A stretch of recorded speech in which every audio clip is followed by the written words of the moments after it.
keberkatan dan keberkahan. Salawat serta salam kita curahkan kepada Nabi kita, Nabi besar Muhammad SAW, yang telah membawa kita dari zaman kegelapan menuju zaman yang terang benderang. Semoga kita mendapatkan syafaatnya di akhirat kelak. Amin ya rabbal alamin. Hadirin yang dirahmati Allah Subhanahu wa taala, sering kita lihat maupun kita dengar, baik dari media cetak maupun media elektronik, tentang maraknya minuman keras atau miras, dan biasa disebut juga khamr. Kita sebagai generasi muda penerus bangsa dan agama, jangan sampai kita dihancurkan oleh musuh yang bernama miras.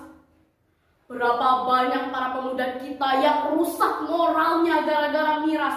Berapa banyak uang yang terkuras gara-gara miras. Dan sadisnya lagi, miras telah merebut banyak nyawa pemuda kita. Allah Subhanahu wa taala telah berfirman dalam Al-Qur'an surah Al-Baqarah ayat 219 yang berbunyi, A'udzu billahi minasy syaithanir rajim. Bismillahirrahmanirrahim. Yas'alunaka 'anil khamri wal maisir qul fihima ithmun kabirun wa manafi'u lin-nas wa ithmuhuma akbaru min naf'ihima. Artinya, mereka bertanya kepadamu Nabi Muhammad tentang khamr dan judi. Katakanlah, pada keduanya terdapat dosa besar dan manfaat bagi manusia.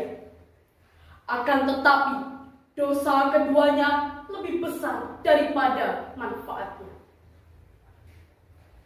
Wahai para pemuda, silakan kalian jadi anak gaul, anak band, anak olahragawan, anak teater, anak balet, anak apa sajalah. Yang penting, jangan sekali-sekali mendekati minuman keras. Vodka, whisky, topi miring, ciu, apa sajalah, jangan pernah dekati. Satu-satunya minuman keras yang boleh adalah es batu. Hadirin yang dimuliakan Allah Subhanahu wa taala, ada sebuah kisah yang menceritakan tentang begitu dahsyatnya bahaya minuman keras. Dalam kitab Jami'ul Usul dikisahkan ada seorang pemuda soleh yang terjerumus dalam kemaksiatan. Di masa lampau, ada seorang pemuda yang dikenal sangat taat, rajin beribadah, dan menjauhi segala kemaksiatan. Ia sangat dihormati oleh masyarakat, dijadikan teladan, dan dipandang sebagai sosok yang jauh dari kesalahan. Ada seorang pelacur yang kagum dengan pemuda tersebut. Suatu hari, wanita itu mengutus pelayannya untuk mengundang pemuda tersebut, berdalih untuk meminta bantuan sebagai saksi. Pemuda itu pun datang. Begitu sampai, wanita itu langsung mengunci pintu rumah.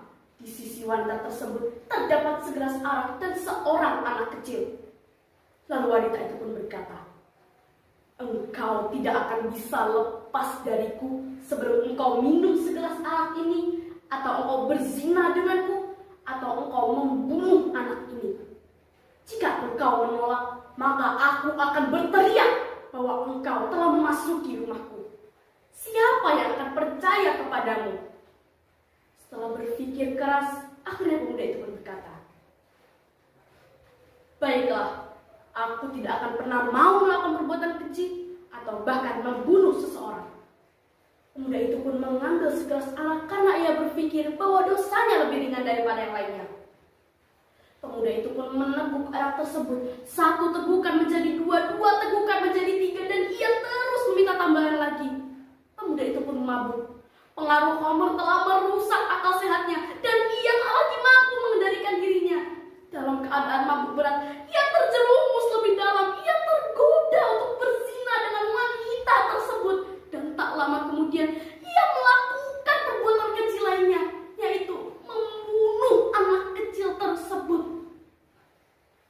Naudzubillah min dzalik. Semoga kita senantiasa di jalan yang diridhoi Allah Subhanahu wa taala. Amin ya rabbal alamin. Hadirin yang dimuliakan Allah Subhanahu wa taala, dari kisah tersebut pelajaran yang bisa kita ambil adalah yang pertama, bahwa minuman keras adalah induk dari segala dosa. Sebagaimana sabda Rasulullah yang berbunyi, La tasrabil khamra fa innaha miftahu kulli syai. Janganlah kau minum khamr, karena sungguh khamr adalah kunci dari setiap keburukan. Yang kedua, minuman keras dapat menyebabkan hilangnya kesadaran dan akal sehat seseorang. Yang ketiga, iman dan khamr tidak akan dapat bersatu di hati seseorang, melainkan hampir pasti salah satu di antaranya melenyapkan yang lain. Yang keempat, nah ini yang perlu kita ingat. Dosa yang menurut kita kecil dapat menjadi gerbang menuju dosa yang lebih besar lagi. Jalan-jalan naik sepeda, lihat rusak anaknya 5. Miras itu merusak pemuda. Mari kita jauhi bersama.